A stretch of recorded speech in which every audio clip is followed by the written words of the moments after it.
دانیہ قرآن academy.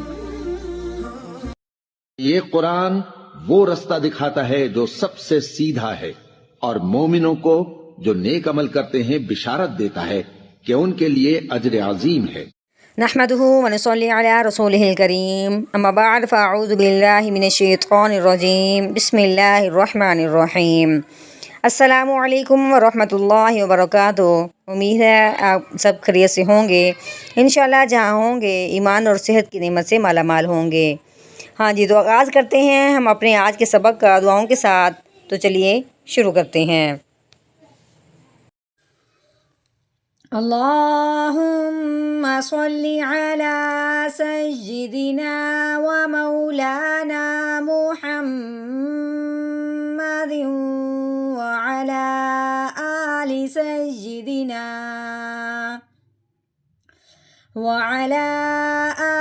سیدنا و مولانا محمد وبارک وسلم۔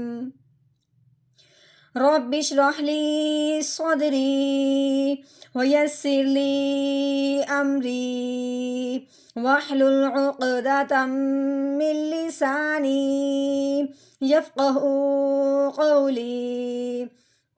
رب زدنا علما رب زدنا علما رب زدنا علما۔ اعوذ باللہ من الشیطان الرجیم، بسم اللہ الرحمن الرحیم۔ کلا لما یقض ما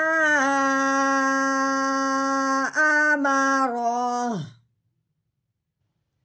ہاں جی، کلا کو ہم نے اس طرح کیوں پڑھا ہے؟ کاف کے اوپر زبر لگی ہوئی ہے، آگے لام کے اوپر 3 دندوں والی شد لگی ہوئی ہے۔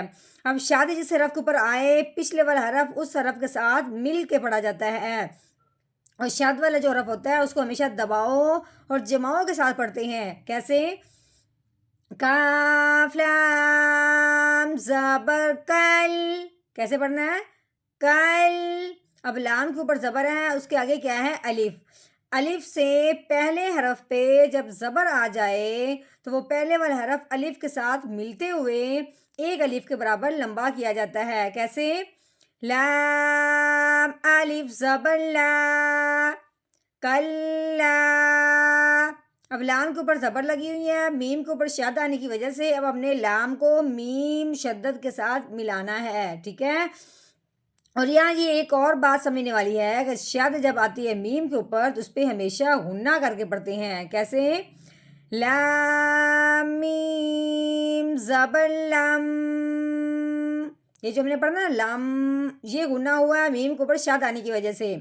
اب میم کے اوپر زبر ہے، آگے کیا ہے؟ الف۔ ابھی ہم نے کیا پڑھا ہے کہ الف سے پہلے حرف پہ جب زبر آ جائے تو پہلے والا حرف الف کے ساتھ ملتے ہوئے ایک الف کے برابر لمبا کیا جاتا ہے۔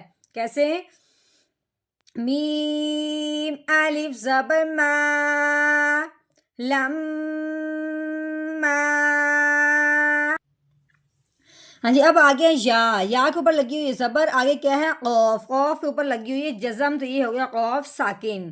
جو بھی حرف ساکن ہوتا ہے جس کے اوپر بھی جزم آتی ہے وہ پچھلے والا حرف اس حرف کے ساتھ ضرور ملتا ہے۔ اب یا کو ہم نے ملایا ہے قوف ساکن کے ساتھ۔ اب ہم نے ملانے کے ساتھ ساتھ ایک اور بات یاد رکھنی ہے کہ قوف جو ہے یہ حروف قلقلہ میں سے ہے۔ حروف قلقلہ کے اوپر جب اس طرح کی جزم آتی ہے، حروف قلقلہ جب ساکن ہوتا ہے تو اس کو ہلا کے پڑھا جاتا ہے۔ کیسے؟ یا قوف زبر یا ق، کیسے پڑھنا ہے؟ یا ق۔ غود کے نیچے زیر ہے، غود زیر غی، یا قوی۔ ہاں جی، میم کے اوپر زبر ہے، آگے کیا ہے؟ الف۔ ابھی ہم نے پیچھے پڑھا ہے کہ الف سے پہلے حرف پہ زبر آ جائے تو پہلے والا حرف الف کے ساتھ ملتے ہوئے ایک الف کے برابر لمبا کیا جاتا ہے۔ اب ہم نے اس کو ایک الف کے برابر لمبا کرنا تھا، لیکن اس کے اوپر مد آنے کی وجہ سے اس کو اب ہم نے 3 الف کے برابر لمبا کرنا تھا۔ اس کے بعد آگے دیکھیں، آگے کیا ہے؟ الف۔ الف کے اوپر زبر آنے کی وجہ سے اس الف کو ہم نے کیا بنایا؟ حمزہ۔ الف کے اوپر زبر زیر پیش آ جائے اس الف کو الف نہیں پڑھتے، اس الف کو حمزہ پڑھتے ہیں۔ اب گویا کہ ہم نے یہ کہنا ہے کہ ماد کے بعد کیا آ گیا؟ حمزہ آ گیا ہے۔ ماد کے فوراً بعد حمزہ آیا ہے لیکن اگلے کلمہ میں آیا ہے، تو لیکن آیا ماد کے فوراً بعد ہی ہے، تو اس لیے اب ہم نے اس ماد کو مد منفصل کا نام دینا ہے اس حمزہ کی وجہ سے۔ ماد اور حمزہ کے درمیان ہلکا سا فاصلہ ہے لیکن درمیان میں کوئی حرف نہیں ہے، وہ فاصلہ ہونے کی وجہ سے اس مد کا نام ہو گیا مد منفصل۔ جو مد منفصل ہوتا ہے اس کو ہمیشہ 4 الف کے برابر لمبا کیا جاتا ہے۔ اب ہم نے اس کو کیسے پڑھنا ہے؟ میم الف مد زبر ما، حمزہ زبر آ، میم زبر ما، آما، رو زبر رو، آمارو، ہا الٹا پیش ہو، آمارو ہو۔